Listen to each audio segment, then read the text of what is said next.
and welcome to DiceTillDawn. Sorry again, it's been a few weeks since my last video. Again, I've been doing a lot of schoolwork and stuff, but today I have another top 10 list of one of my favorite genre of games, and today I'm talking about my favorite worker placement games.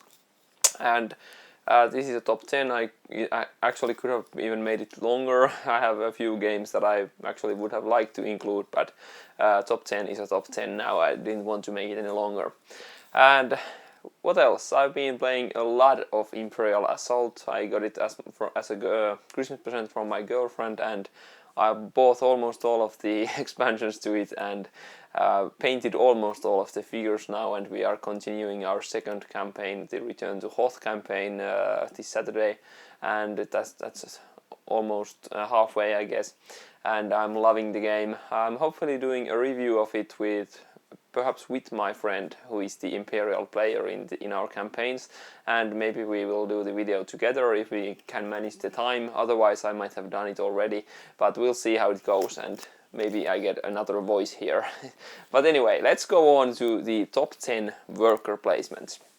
And what I was looking here is basically games where you have some sort of resource workers or something that you put on a table or take spots and take an action. Basically that. A few of these are like combination of different mechanics, but we'll get to them when they come on the list. Sorry. And the first one is actually Lords of Waterdeep. It's only a 10 and I kind of like it a lot, but still I noticed that I don't really play it that much. The base game is fine. I think it's a little bit too easy and not enough choices. But once you add these Counters of Skullport expansion, which I have, it makes the game doubles the value of the game. And after that expansion, the game is actually very good. It's just kind of boring in a sense, I guess, so that it doesn't really hit the table that often, even though every time I play it I like it and I actually should play it again soon. I also have the D&D Heeples I bought from Daniel Perel, or what was the guy's name from Board Game Geek. You can find them there. They are awesome and they really pimp out the game. But all in all, it's a fantasy version of Stone Age or say similar worker placements with a nice theme, although it's pretty thin, the theme, but still, the Skullport expansion brings out more of flavor with the corruption mechanic and all those things, and more resources to manage, and that's a great addition to the game. So if you have the game and are kind of lukewarm to it, like I am kind of before, be sure to look out for these Counters of Skullport. It might actually make the game very good for you, and it's here number 10 here, so I do like it, but I have just noticed that I don't really play it that often. But yeah, that was on number 10. And number 9 is another game I actually don't play that often. It's very heavy, I think, and from one of my favorite designers, Vlada Chvátil, however you pronounce his name, sorry, and that's Dungeon Bets.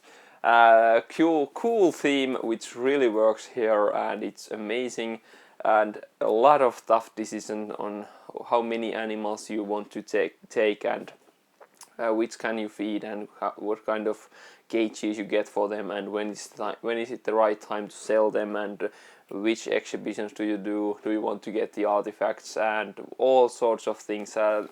Basically this is a great game, but I guess it's just sometimes a bit too much, especially after a break, that it feels like, oh no, I have to relearn the rules, even though they are pretty clear and simple. And I'm not saying it's a hard game, but it is a brain burner if you make it so, especially when you have 3 or 4 animals.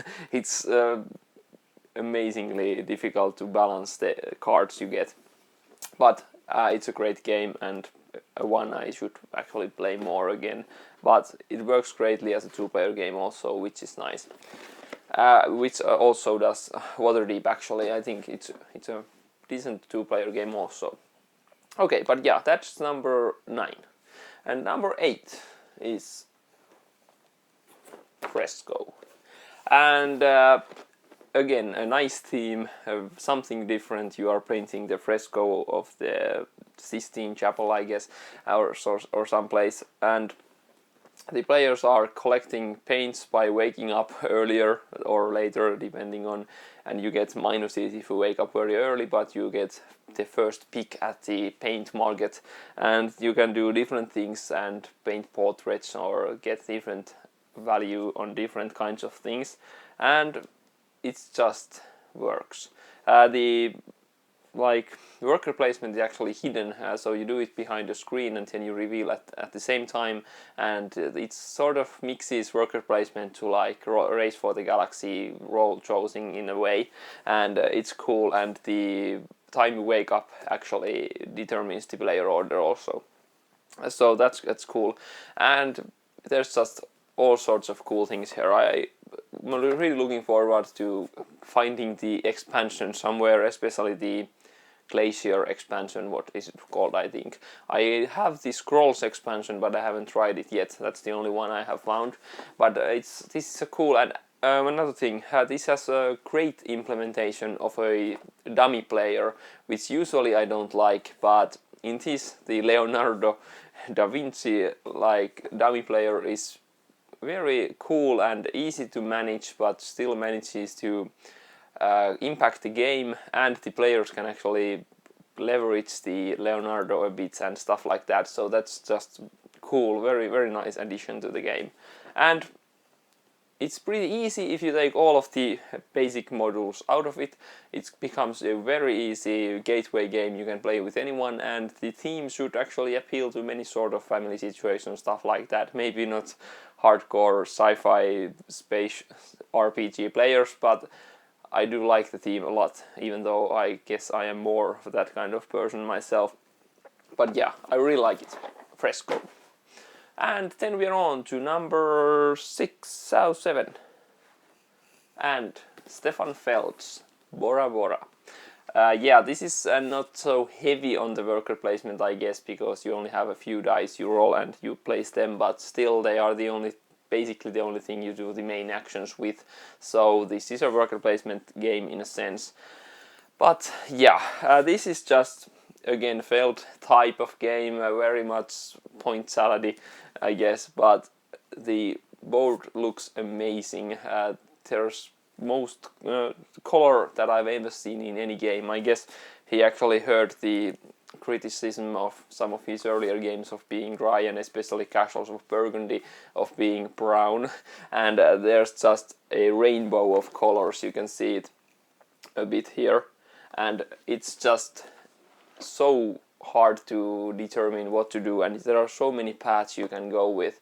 You can build the huts a lot of on the islands, or you can focus on getting a lot of different or same kind of workers or tribe members to your tribe, and you can build the temple tracks and all sorts of things, and you can get a lot of points on different ways, and there are these goals every turn you can accomplish, and they give you some direction of what to do perhaps, but you can also do some other things if the actions you have available are better that way, and there's just almost endless replayability here, I guess. But it is kind of dry. The theme is almost non-existent in a sense, although some of the actions make sense. When you build a hut, you get more space for workers because you have room and all sorts of things, so I don't mind it, but I don't also think that it's very thematic in a sense, but that doesn't matter to me. But it's just a great game. It's Bora Bora. And number 6 is actually a game that manages to combine the deck building with worker placement, and that is Orleans, or Orleans, not sure how it's pronounced.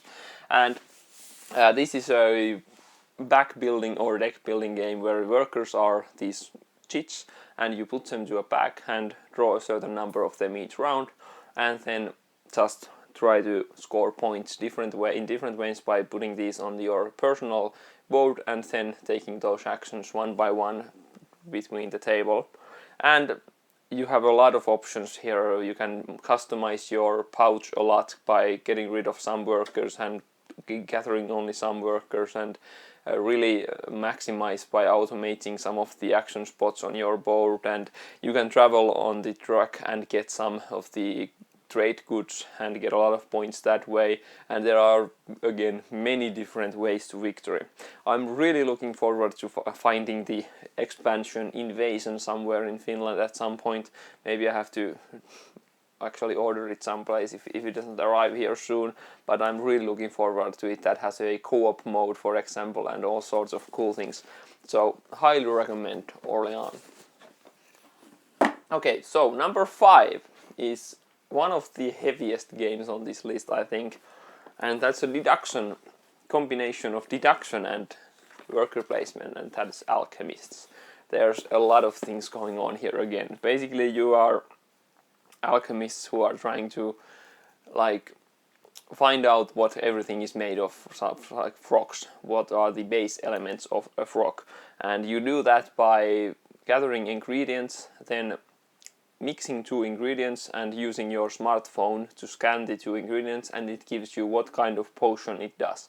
And you have this grid where you now can check that if it made a blue minus potion, you know that there isn't a blue plus in the frog, for example, and you can start to deduct on what are the components of the frog. And this is all done like in secret to you, but also there is a science board where people can publish their findings to the scientific community, and if someone publishes something, you can perhaps use that knowledge to, hey, is he right? Yeah, if he is, you can actually use that information in your own deductions and your own like experiments, but sometimes they are wrong because the game in a cool way pushes you to publish things and do things before you can actually be certain of them.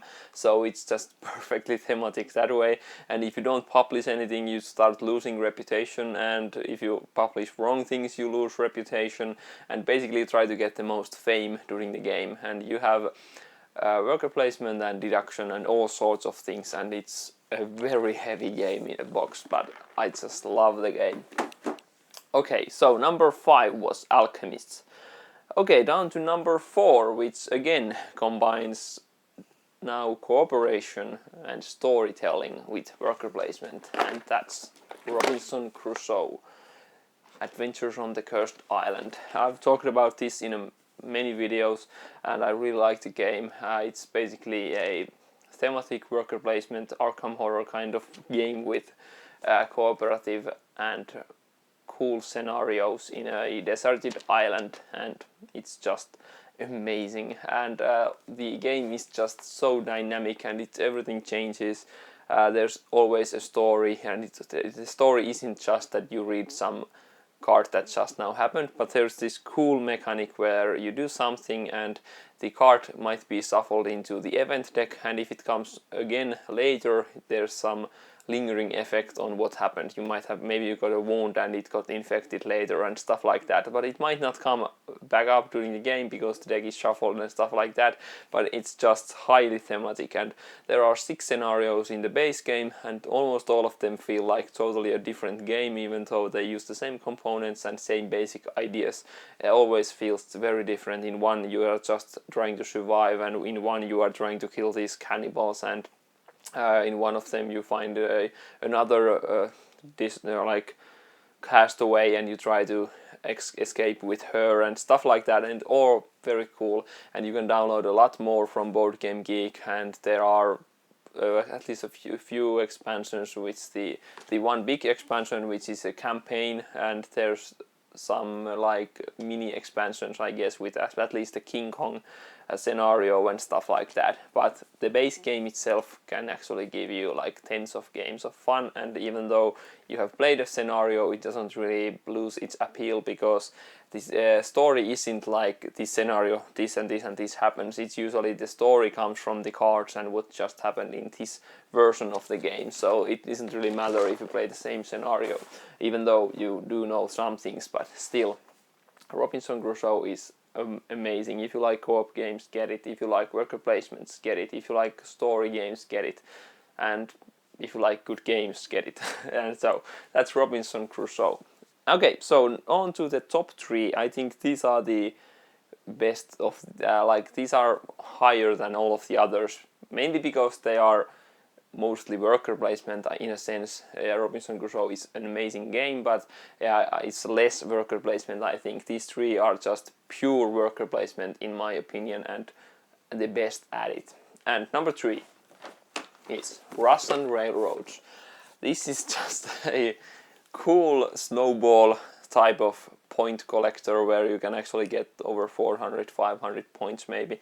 Last game I scored 420 or something in a 2-player game, and it's weird but it works. And basically you play 5 or 6 rounds depending on the number of players, and each round, your first round you might get 10 points, 10, 30, 10, 50, and in the end you might get over 100 points during a round. And basically you try to build 3 different railroads in like Russia, and then 1 industry track. But you don't have time to do all of these efficiently, so you usually focus on 1 or 2 and then dabble on the others maybe a little bit. And you do worker placement on the main board. There's always a lot of cool options, and you can actually hire engineers which are only usable by you after you hire them, which are very cool. And there's just an amazing like explosive turn potential here. There are so many cool combinations you can pull off. In some turns you just do 1 small things, but at some point during the game when you have lined everything up, you might get like 4 or 5 things or actions in a 1 turn with your combinations, and it feels amazing to like pull that off, and you get a lot of points and things with it. And there's just so many things. I can say that there's not so many big variability like in the basic idea, so I'm really looking forward to getting the German railroads. I think I have to order it from Germany soon if I don't find it anywhere else, but it actually introduces new railroads and different ways, and the ones that can actually be modified during the game, and that all sounds so amazing, and I really want to try it.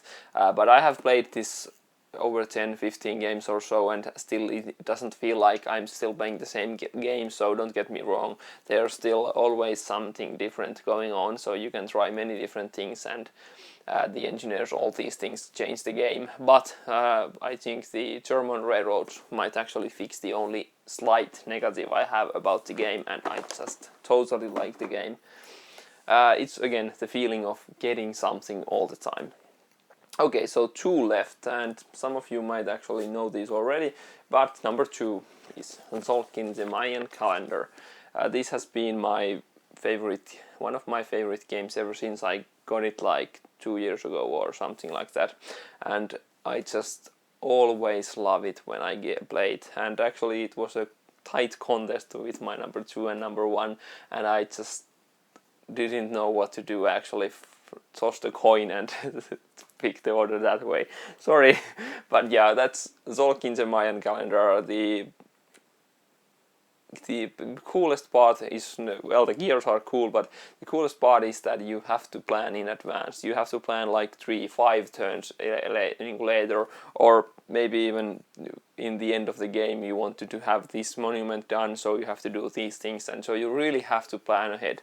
And that might cause analysis paralysis to some people, but usually the choices you have on a certain turn are still so easy, because you either put workers or take workers, and if you don't have a lot of money, that's even easier, and all these things. So still I have never seen that it gets too long or too thinky, and I just absolutely love the game, and it's always so amazing. And the expansion Tribes and Prophecies is just great. It gives you special powers for the tribes and all the good things, and more of the good stuff, I guess.